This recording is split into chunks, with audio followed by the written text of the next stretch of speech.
You're too late, Echo. Bref, on va encore parler d'Arcane. Quand on parle de cette série, c'est rarement pour en dire du mal, et ça se comprend. Moi-même, il y a quelques mois, quand j'ai fait 2 vidéos sur le sujet, je ne crois pas avoir dit une seule chose négative à propos de cette œuvre. Mais il y a quand même quelque chose qui m'a toujours dérangé, et ce quelque chose, c'est en partie à cause de 2 clips musicaux, Enemy et Ma meilleure ennemie.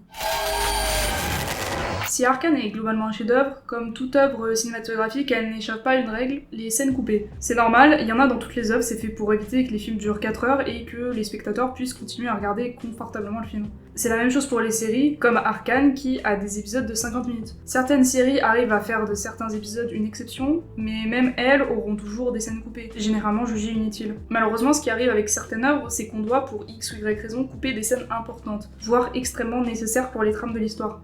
Et il y a peut-être certains d'entre vous qui ne savent pas pourquoi on coupe des scènes en dehors de la durée. Un film, une série, ça s'écrit pas qu'une seule fois. D'abord on écrit le scénario, puis sur le tournage lui-même on peut changer des choses. Les acteurs peuvent improviser, le réalisateur changer d'avis sur le moment, puis après tout ça vient le montage, et donc la post-production. Et on arrive encore là à une autre étape de la réalisation. Parfois on ne se rend compte que très tard, donc au montage, que certaines scènes sont soit jugées trop longues et qui peuvent donc casser le rythme, soit le monteur et généralement le réalisateur avec, juste par feeling que non, au final, on ne veut pas de cette scène. Et puis il y a une dernière étape, celle que j'ai évoquée en premier, c'est la distribution. Lorsqu'un film est distribué dans les salles ou même en DVD selon la boîte de distribution, la durée peut être demandée à être changée. La chance qu'on a comparée aux sorties en salle, c'est qu'en DVD, il y a souvent une section scène coupée, pour que les spectateurs puissent visionner ce qu'on a pu manquer.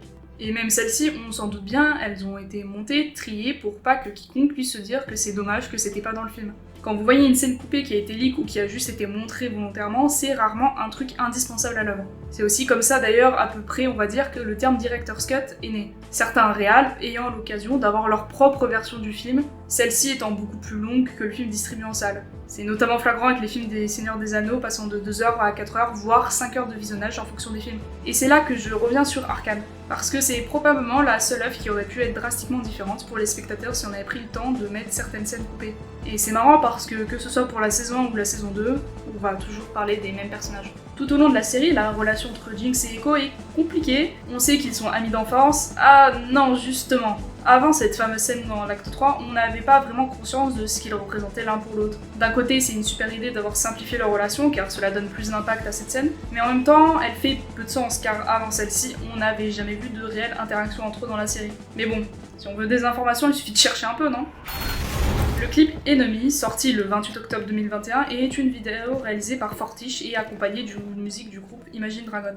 Il ajoute des éléments à la relation entre Vi et Powder, ainsi qu'entre Jinx et Piltover, mais ces éléments-là sont déjà développés dans la série. Ce qui nous intéresse ici, c'est Echo et Powder. Alors que dans la série, on ne les voit interagir qu'une seule fois étant enfants, dans le clip Enemy, on les voit littéralement former un duo. On les voit s'amuser, faire des bêtises, et même danser ensemble. Ah, ça me rappelle une certaine scène dans la saison 2.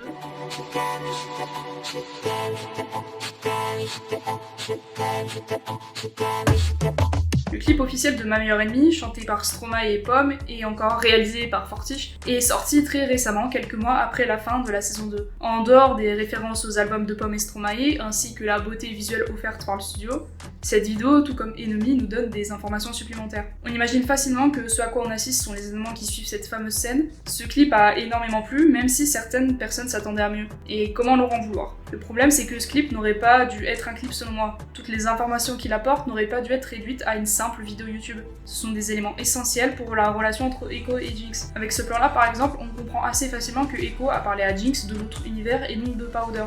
On comprend que Echo est vraiment prêt maintenant, comparé au passé, à être là pour elle.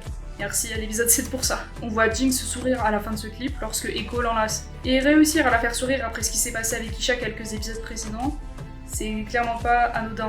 Et c'est exactement ce que fait le clip de Enemy à la base. On a tous déjà été déçus par l'absence de certaines informations dans une œuvre. Et cette absence dans Arcane, elle nous est comblée par des clips musicaux. Et je crois pas avoir déjà vu une société de production faire ça. C'est à la fois intéressant de devoir aller chercher plus loin que juste la série, mais dans mon cas, à la sortie de Ma meilleure ennemie, j'ai aussi été très frustrée. Cette vidéo sur Arcane n'est pas vraiment une analyse ni un coup de gueule. La série a toujours été centrée sur Vi et Jinx, c'était le principe de Arcane dès le début, mais pendant qu'on approfondissait d'autres personnages comme Jace, Victor, Powder et même Mel, on aurait dû avoir le droit au même traitement pour Jinx et Echo. Maintenant c'est trop tard, pas vrai. J'aime juste me demander parfois ce que Arcane aurait pu être. Une série qui s'implique pas juste sur une histoire entre deux sœurs, mais peut-être un truc beaucoup plus vaste. Et cette vidéo s'applique à tellement d'œuvres en réalité de ma part, mais je pense que c'est important de préciser que c'est mon point de vue. En globalité, Arcane, ça reste quand même quelque chose d'incroyable. Merci d'avoir regardé cette vidéo, on se retrouve bientôt.